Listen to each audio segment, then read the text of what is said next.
শিক্ষার্থীরা তোমরা সকলেই কেমন আছো? আশা করি যে যেখানে আছো সকলে সুস্থ আছো, ভালো আছো, স্বাভাবিক আছো। আমরা ধারাবাহিকভাবে তোমাদের সপ্তম শ্রেণীর যে উপপাদ্যের অনুশীলনী আছে সেগুলো আলোচনা করতেছিলাম। আজকে আমরা অনুশীলনী 10.1 আরো কিছু সমস্যার সমাধান করার চেষ্টা করব, অর্থাৎ প্রমাণ করার চেষ্টা করব। আমরা আগে যে মূল উপপাদ্যগুলো পড়েছিলাম সেগুলোর আলোকে এবং অনুশীলনীতে যেগুলো করছি সেগুলোর আলোকে মিলে পরবর্তী যে সমস্যাগুলো আছে যেগুলো আমাদেরকে প্রমাণ করতে বলা হয়েছে সেগুলো আমরা প্রমাণ করার চেষ্টা করব। তোমরা অনেকেই মূল উপপাদ্যগুলো পড়ো, কিন্তু অনুশীলনের উপপাদ্যগুলো কি চর্চা করো না, দেখা যায় তোমরা এগুলো করতে চাও না। আমরা যেমন গণিতের মধ্যে, পাটিগণিত বা বীজগণিতের মধ্যে কি থাকে, কিছু উদাহরণ দেওয়া থাকে না, আমরা উদাহরণগুলো তো করি, সাথে কি হয় অনুশীলনের অঙ্কগুলো করি। তো গণিতের ক্ষেত্রে, পাটিগণিত বীজগণিতের ক্ষেত্রে দেখা যায় তোমরা অনুশীলনের অঙ্কগুলো, উদাহরণের অঙ্কগুলো করো না, কিন্তু অনুশীলনের অঙ্কগুলো কি করো। আর এখানে যখন আমরা জ্যামিতির অংশে আসি তখন, অর্থাৎ উদাহরণের মতন যে উপপাদ্যগুলো দেওয়া থাকে সেগুলো আমরা করি, কিন্তু অনুশীলনীগুলো করি না, উল্টা। আমাদেরকে পাটিগণিত, বীজগণিত, জ্যামিতি প্রত্যেকটা ক্ষেত্রে আমাদের সবগুলো কি করতে হবে, অর্থাৎ উদাহরণও করতে হবে এবং অনুশীলনীগুলো করতে হবে।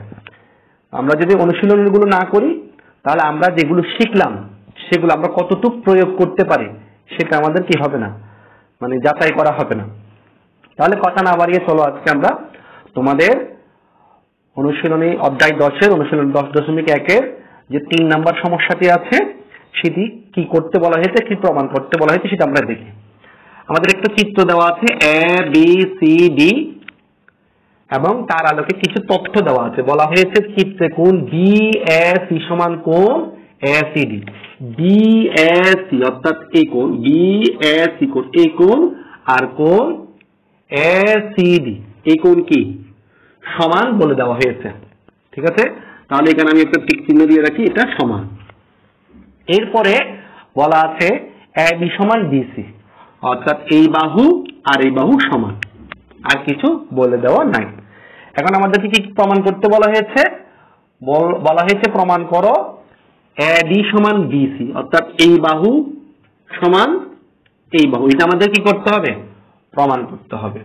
এরপর আরো প্রমাণ করতে হবে কোণ CAD, কোণ CAD অর্থাৎ এই কোণ সমান, এখানে আমি একটা ক্রস দিলাম, কোণ CAD সমান কোণ ACD, এই কোণ আমাদের সমান প্রমাণ করতে হবে। এরপর আরো প্রমাণ করতে বলা হয়েছে কোণ ADC সমান কোণ ABC। ADC মানে হলো কোনটা, এইটা। ঠিক আছে, এইটা আর এটা সমান প্রমাণ করতে হবে। দেখো, আমরা এই চিত্রটা যদি ভালোভাবে খেয়াল করি তাহলে তোমরা নিজেরা এটা কি সহজে প্রমাণ করতে পারবে, এটা অন্য কারো সাহায্য প্রয়োজন হবে না, এত বেশি কঠিন না। আমরা এখানে ABCD, এটা আমরা একটা কি বলতে পারি, এটা একটা চতুর্ভুজ। চতুর্ভুজের মধ্যে ACটা কি একটি কর্ণ, এখানে AC কর্ণ আঁকাতে আমাদের কি হয়েছে, এখানে দুইটা ত্রিভুজ উৎপন্ন হয়েছে না, ABC আর ADC। আমরা যদি এই ABCD চতুর্ভুজের মধ্যে AC কর্ণের দ্বারা যে দুইটি ত্রিভুজ উৎপন্ন হয়েছে সেই দুইটা ত্রিভুজ যদি সর্বসম প্রমাণ করতে পারে তাহলে আমাদের এখানে যেগুলো প্রমাণ করতে বলা হয়েছে সেগুলো আমরা সহজেই বের করে ফেলতে পারবো। কারণ এইগুলো AB BC, এই কোণগুলো, বাহুগুলো সবগুলো এই দুইটা ত্রিভুজেরই কি অংশ, কিছু ABC ত্রিভুজের অংশ আর কিছু কি ADC ত্রিভুজের অংশ। তাহলে আমরা যদি এই দুইটা ত্রিভুজ সর্বসম প্রমাণ করতে পারি তাহলে বাকি অংশগুলো কি হবে, সর্বসম হয়ে যাবে। তাহলে চলো আমরা প্রথমে এই সমস্যাটির সমাধান করার জন্য বিশেষ নির্বাচন লিখব। আমি এটা মুছে ফেলতেছি এবং চিত্রটা একটু বড় করে আঁকবো। চিত্রটা আমি একটু বড় করে আঁকার চেষ্টা করি এখানে, যাতে বুঝতে সুবিধা হয়। আমার এটা ছিল ABCD আর ছিল কি ACটা কর্ণ। তাহলে আমাদের বিশেষ নির্বাচন আমরা লিখব, বিশেষ নির্বাচন দেওয়া আছে কোণ বিএসি সমান কোণ এসিডি এবং এবি সমান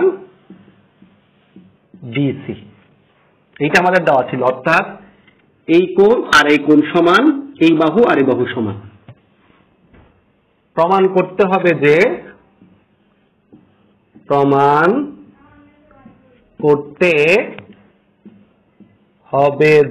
কি কি প্রমাণ করতে হবে? এখন আমাদের প্রমাণ করতে হবে এডি সমান বিসি। প্রমাণ করতে হবে এডি সমান বিসি, কোণ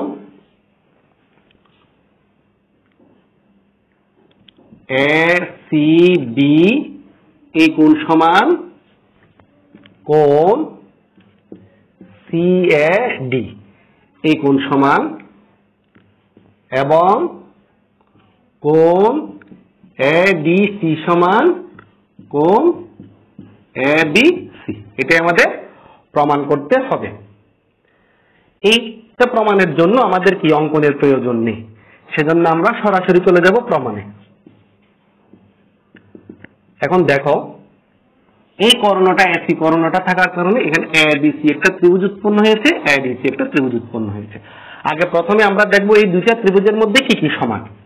আমরা লিখি ত্রিভুজ, এটা আমরা 1 নম্বর পয়েন্ট দিয়ে লিখতে পারি, ত্রিভুজ এ বি সি ও ত্রিভুজ এ ডি সি এ।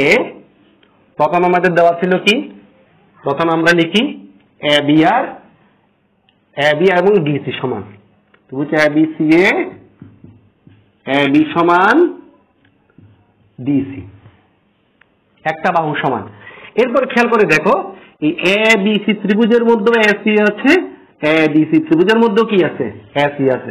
তাহলে এখন আমরা লিখতে পারি না এসি সমান এসি, আমরা থার্ড ব্র্যাকেট দিয়ে লিখে দিতে পারি কি সাধারণ বাহু। তার অর্থ এই এসিটা ত্রিভুজ এবিসি এর একটি অংশ, এডিসি এর একটি অংশ। এখন দেখো, এই এবি এবং এসি এই বাহু মিলে একটা কোণ হয়েছে না, কোণ বিএসি, সেটা আমাদের এখানে প্রমাণ দেওয়া আছে, সমান দেওয়া আছে। তাহলে আমরা কি লিখবো, এবং অন্তর্ভুক্ত কোণ বিএসি সমান অন্তর্ভুক্ত কোণ, এই কোণ আর কি কোণ সমান কোণ এসিডি। এখন দেখো, আমরা জানি কি একটা ত্রিভুজের দুইটা বাহু ও এর অন্তর্ভুক্ত কোণ যদি অপর একটি ত্রিভুজের অনুরূপ দুইটি বাহু অন্তর্ভুক্ত কোণ সমান হয়, তাহলে ত্রিভুজ দুটি কি হবে, সর্বসম হবে। তাহলে আমরা এখন কি লিখতে পারি না, সুতরাং ত্রিভুজ এ বি সি সর্বসম ত্রিভুজ এ ডি সি।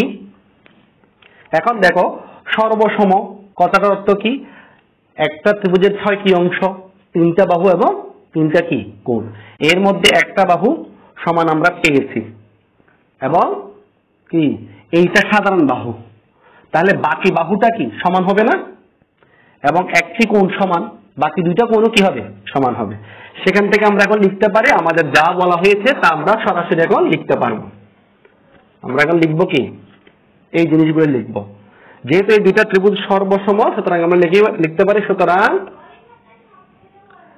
এডি সমান বিসি কোণ এসিবি সমান কোণ সিএডি, অর্থাৎ এই বাহু আর এই বাহু সমান কোণ এসিবি, এই কোণ আর এই কোণ সমান, এরপর এবং কোণ এডিসি সমান কোণ এবিসি, এই কোণ আর এই কোণ সমান।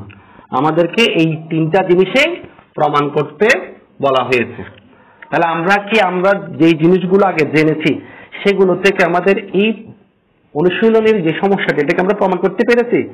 তোমরাও যদি চেষ্টা করো, তোমরা এভাবে কি পারবে, শুধু একটু চিন্তা করতে হবে। বুঝতে পেরেছ? তাহলে আমরা আজকে আমাদের পরবর্তী আরেকটি অনুশীলনের সমস্যা প্রমাণ করার চেষ্টা করব। শিক্ষার্থীরা, এখন আমরা তোমাদের অনুশীলনের যে 4 নাম্বার সমস্যাটি আছে সেটি প্রমাণ করার চেষ্টা করব। প্রথমে আমরা দেখে নিই আমাদের 4 নাম্বার সমস্যায় কি করতে বলা হয়েছে। বলা আছে প্রমাণ করো যে সমদ্বিবাহু ত্রিভুজের সমান বাহু বাদে অপর বাহু উভয় দিকে বর্ধিত করলে উৎপন্ন বহিস্থ কোণ দুইটি পরস্পর সমান হবে। এখানে কিছু জিনিস আছে মৌলিক বিষয়, সেগুলো যদি তুমি না জানো তাহলে এটি প্রমাণ করতে পারবে না। প্রথমে তো আছে কি সমদ্বিবাহু ত্রিভুজ। আগে প্রথমে আমাদেরকে জানতে হবে সমদ্বিবাহু ত্রিভুজ কাকে বলে। তাহলে বলো আমরা সমদ্বিবাহু ত্রিভুজ বলতে কি বুঝি? অর্থাৎ যে ত্রিভুজের দুইটি বাহু পরস্পর সমান সেই ত্রিভুজকে কি বলা হয়? সমদ্বিবাহু ত্রিভুজ। তাহলে এখানে বলা হয়েছে সমদ্বিবাহু ত্রিভুজের সমান সমান বাহু, অর্থাৎ যে দুইটা বাহু সমান সেই বাহুটা ছাড়া অপর আরেকটা যে বাহু আছে সেটাকে যদি আমরা উভয় দিকে বর্ধিত করি তাহলে কি উৎপন্ন হবে বলছে? উৎপন্ন বহিস্থ কোণ। তাহলে এখন আবার জানতে হবে আমাকে বহিস্থ কোণ কাকে বলে। আমরা যদি একটি ত্রিভুজের যে কোনো একটি বাহুকে যদি বর্ধিত করি তাহলে দেখবা ত্রিভুজের বাইরে একটা কোণ উৎপন্ন হয়েছে।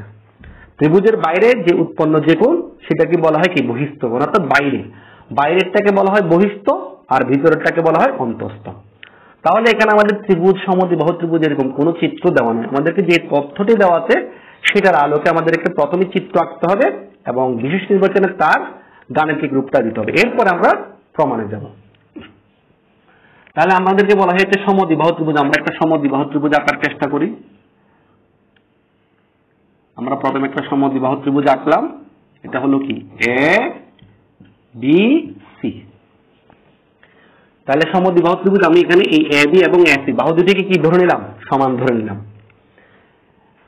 সমান বাহু বাদে এখন এই এ বি এবং এ সি এই দুইটা বাহু বাদ দিলে আরেকটা কোন বাহু থাকে? B C. বলা হয়েছে সমান বাহু বাদে অপর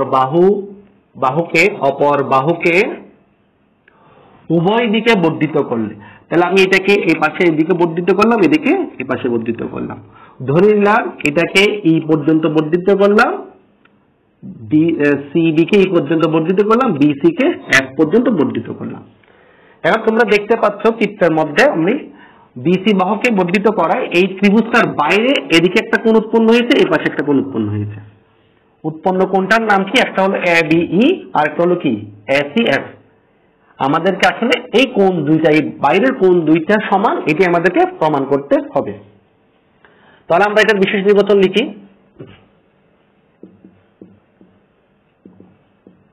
বিশেষ নির্বাচন মনে করি ত্রিভুজ এ বি সি একটি সমদ্বিবাহু ত্রিভুজ যার এ বি সমান এ সি। আমাদের কেন লিখতে হয়েছে? যদি এই বাহু দুটি সমান না হয় তাহলে এটাকে আমরা কি সমদ্বিবাহু ত্রিভুজ বলতে পারবো? এর যে কোনো দুইটা বাহু কি হইতে হবে? সমান হইতে হবে। এখন আবার লিখব বিসি বাহুকে উভয় দিকে ই ও এফ পর্যন্ত বর্ধিত করায় উৎপন্ন বহিস্থ কোণ হলো কি? কোণ এ বি ই ও কোণ এ সি এফ। আমি যেভাবে লিখেছি সেভাবে লিখতে হবে কোন কথা, এটা তুমি তোমার মতন সাজিয়ে লিখতে পারবা। তাহলে এখন আমাদেরকে আমরা দুইটা কোণ উৎপন্ন হয়েছে সেটা পাইছি, একটা হলো এ বি ই আর একটা হলো কি? A C F. এখন আমাদের কি করতে হবে? এই কোণ দুইটা সমান, এটাই তো প্রমাণ করতে হবে। তাহলে লিখতে হবে প্রমাণ করতে হবে যে কোণ এ বি ই সমান কোণ এ সি এফ। এখানেও আমাদের কি প্রমাণের জন্য কি লাগবে না? অঙ্কনের প্রয়োজন নেই। ঠিক আছে, আমরা এখানে যে তথ্যগুলো আছে সেগুলো দিয়ে প্রমাণ করতে পারবো। তার আগে কিছু বিশেষ জিনিস জানা প্রয়োজন, সেগুলো আমি করতে করতে দেখিয়ে দিব। তোমরা যদি এগুলো আমি বলার সাথে সাথে স্মরণ রাখতে পারো এবং অনুশীলনী করে বাসায় এইভাবে, তাহলে তোমরাও সহজে এগুলো কি মনে রাখতে পারবে, মুখস্থ করার প্রয়োজন নেই। তাহলে এখন আমরা প্রমাণে যাব। আমি এটা মুছে দিচ্ছি।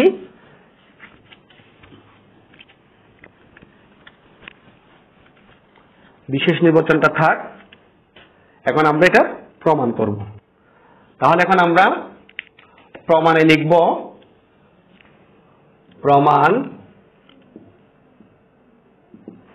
প্রমাণে হলে দেখো ত্রিভুজ এ বি সি এ, এটা একটা কি সমদ্বিবাহু ত্রিভুজ না? এটা একটা সমদ্বিবাহু ত্রিভুজ হওয়ায় আমরা এখন লিখব ত্রিভুজ এ B C A, A B সমান এ সি। এটা আমরা কি বিশেষ নির্বাচনে লিখেছি। এখন আমরা এর আগে আরো কিছু প্রমাণ করেছি। সেটা হলো কোন ত্রিভুজের দুইটা বাহু যদি সমান হয় তার বিপরীত কোণ দুইটি কি হবে? পরস্পর সমান হবে। তাহলে দেখো এখন এ বি বাহুর বিপরীত কোণ কোনটা? A C B. আবার এ সি বাহুর বিপরীত কোণ কোনটা? A B C. তাহলে এই দুইটি কোণ কি সমান আমরা বলতে পারি না? সেজন্য আমরা লিখব সুতরাং কোণ এ বি সি সমান কোণ এ সি বি। বুঝতে পেরেছ? এখন আমাদেরকে প্রমাণ করতে হবে এই যে এই কোণটি কি আর এই কোণটি সমান। তাহলে এই চিত্র থেকে আরেকটা জিনিস দেখো, আমি এখন সেই জিনিসটা বলতেছি, বিষয়টি সেটা দেখো। এই যে এই কোণ আর এই কোণ, এই দুইটা কোণ যদি আমি যোগ করি, অর্থাৎ পুরাটা এই কোণটা যদি যোগ করি, তাহলে এখানে কি উৎপন্ন হয়েছে? একটা সরল কোণ উৎপন্ন হয়েছে না? এখন আমি যদি চাই এই এ বি এই কোণটার মান বের করতে, কত ডিগ্রি বের করতে চাই, তাহলে আমাকে কি করতে হবে? পুরো এই সরল কোণ, অর্থাৎ এটা 180 ডিগ্রি, 180 ডিগ্রি থেকে কোনটা বাদ দিতে হবে? কোণ এ বি সি বাদ দিলে আমি এই কোণটার মান পাবো না, যদি আমার কোণ এ বি সি এর মান জানা থাকে। আবার দেখো আমি যদি এ সি এফ কোণের মান বের করতে চাই, তাহলে এখানে এই কোণ আর এই কোণ মিলে কি হয়েছে? এখানে একটা কি সরল কোণ হয়েছে। তাহলে সরল কোণের মান কত? 180 ডিগ্রি। তাহলে আমি যদি 180 ডিগ্রি থেকে এই ভিতরের কোণ এ সি বিটা বাদ দিই, তাহলে বাইরের কোণ এ সি এফ এর মান পাবো না? সেটা এখন আমরা লিখব।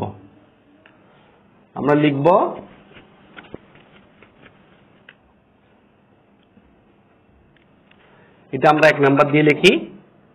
2 নাম্বার দিয়ে লিখব কোণ এ বি ই সমান 180 ডিগ্রি মাইনাস কোণ এ বি সি। আচ্ছা, এতটুকু লিখলে আমরা কিভাবে প্রমাণ করব? দেখো আমরা এখানে বলেছি কি এ বি সি আর এ সি বি সমান। তাহলে এখন আমাকে বের করতে, এই শর্ত থেকে আমরা বের করব কোণ এ বি সি এর মান কত। তাহলে আমরা লিখি এখন সুতরাং কোণ এ বি সি সমান, দেখো এই কোণটা যদি আমি সমানের এই পাশে নিয়ে আসি, তাহলে এখানে বিয়োগ চিহ্ন অর্থাৎ মাইনাস আছে, সেটা এই পাশে আসলে কি হয়ে যাবে? প্লাস হয়ে যাবে। আর এখানে আমার 180 ডিগ্রি আছে সেটা লিখলাম, আর এই এ বি এই কোণটা এই পাশ থেকে ওই পাশে চলে গেলে এখানে প্লাস আছে, এই পাশে কি হয়ে যাবে? মাইনাস হয়ে যাবে। মাইনাস কোণ এ বি ই। এটাকে আমরা 1 নাম্বার সমীকরণ দিলাম, সমীকরণ নাম দিই। ঠিক আছে? এরপরে আমরা 3 নম্বরে লিখবো আবার কোণ এ সি এফ সমান, তাও কি 180 ডিগ্রি মাইনাস এই ভিতরের কোণটা কোণ এ সি বি। এখানে আমরা কি করব?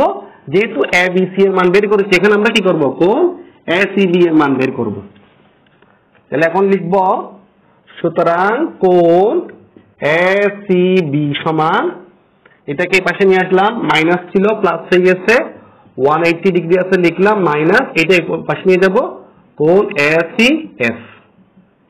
এখন দেখো আমরা এখানে লিখেছি কি কোণ এ বি সি সমান কোণ এ সি বি। তাহলে এখন এই কোণ এ বি সি এর মান যেটা সেটা আর কোণ এ সি বি এর মান যেটা সেটা সমান হবে না? সেজন্য আমরা লিখতে পারি এক, আচ্ছা এখানে এটা একটা সমীকরণ নাম দিই, এটা হলো 2 নাম্বার। ঠিক আছে? তাহলে এখন আমরা লিখতে পারি 1 ও 2 হতে পাই 180 ডিগ্রি মাইনাস কোণ এ বি ই সমান 180 ডিগ্রি মাইনাস কোণ এ সি এফ। এখন দেখো আমরা যদি এই কোণটাকে এই পাশে নিয়ে যাই আর এই কোণটাকে এই পাশে নিয়ে যাই, তাহলে কি হয়? আর 180 ডিগ্রিটা এক পাশে নিয়ে আসি। অর্থাৎ প্রথমে আমরা বাদ দিয়ে করি কোণ এ বি ই সমান 180 ডিগ্রি মাইনাস কোণ এ সি এফ। এখান থেকে 180 ডিগ্রিটা যদি আমরা ওই পাশে নিয়ে যাই তাহলে এটা কি প্লাস আছে মাইনাস হয়ে যাবে। তাহলে দেখো 180 থেকে 180 চলে গেলে কি শূন্য, আবার এখানে আছে মাইনাস এ বিই, আবার এখানেও কি থাকবে মাইনাস এসইএফ। তো উভয় পাশে যদি মাইনাস 2 থাকে আমরা এটাও কি করতে পারবো, -1 দ্বারা ভাগ করলে বা গুণ করলে আমাদের মাইনাসটা উঠে যাবে। সেজন্য আমরা এখান থেকে লিখতে পারি সুতরাং কোণ এ বিই সমান কোণ এসইএফ। তাহলে এখানে দেখো আমাদের যে বাইরে যে কোণ দুইটা উৎপন্ন হয়েছিল সেটা আমাদেরকে সমান প্রমাণ করতে বলা হয়েছে। আমরা কি সেটা প্রমাণ করতে পেরেছি? আশা করি তোমরা এটা বুঝতে পেরেছো যে আমরা কিভাবে প্রমাণ করেছি। এখানে আমাদের এগুলো প্রমাণ করতে গেলে দেখো আমরা আগে যেগুলো করেছিলাম, সমদ্বিবাহু ত্রিভুজ কাকে বলে, সরল কোণ কাকে বলে, সমকোণ কাকে বলে, এগুলো যদি আমাদের এই মৌলিক জ্ঞানগুলো যদি না থাকে, এই ধারণাটা যদি আমাদের না থাকে, তাহলে কিন্তু এখানে এসে তুমি সহজ হলো তোমার জন্য এটা অনেক কঠিন হয়ে যাবে। তাহলে আমাদেরকে এইসব জিনিস প্রমাণ করতে গেলে আমরা ক্লাস 3, 4, 5 এর যে সংজ্ঞাগুলো পড়েছি সেগুলো সম্পর্ক এবং এগুলো সম্পর্কে যদি আমাদের জানা না থাকে আমরা কি করতে পারবো না। এখন আমরা যেগুলো পড়তেছি এগুলো যদি আমাদের মনে না থাকে তাহলে উপরের দিকে ক্লাসে গেলে আমরা এর চেয়ে ওই উপরের ক্লাসের সমস্যাগুলো কি করতে পারবো না, সমাধান করতে পারবো না। সেজন্য আমি আশা করব তোমরা বাসায় এগুলো বেশি করে অনুশীলন করবে, যেটা তোমার বইয়ে নাই, তোমরা অতীতে পড়ে এসেছো, সেগুলো তোমাদের কি মাঝে মধ্যে একটু রিভাইজ দিতে হবে, তাহলে তোমার কি এটা স্মরণ থাকবে। তো আমি আজকে দুটি সমস্যার প্রমাণ করার চেষ্টা করেছি, আশা করি তোমরা এটা বুঝতে পেরেছো, তোমাদের কাজে লাগবে। তোমাদের কাজে যদি লাগে, তোমরা যদি বুঝতে পারো, তোমরা যদি পরীক্ষায় প্রয়োগ করতে পারো, তোমরা যদি নিজেরা এটা করতে পারো, তখন মনে করবো আমার শেখানোটা সার্থক হয়েছে। পরবর্তী ক্লাসে আমরা আরো অনুশীলনী সমস্যা নিয়ে সমস্যার সমাধান করব, প্রমাণ করার চেষ্টা করব। সেই পর্যন্ত তোমরা সকলেই সুস্থ থাকো, ভালো থাকো, এই আশাবাদ ব্যক্ত করে আজকের ক্লাস এখানে শেষ করছি। তোমাদের সকলকেই ধন্যবাদ।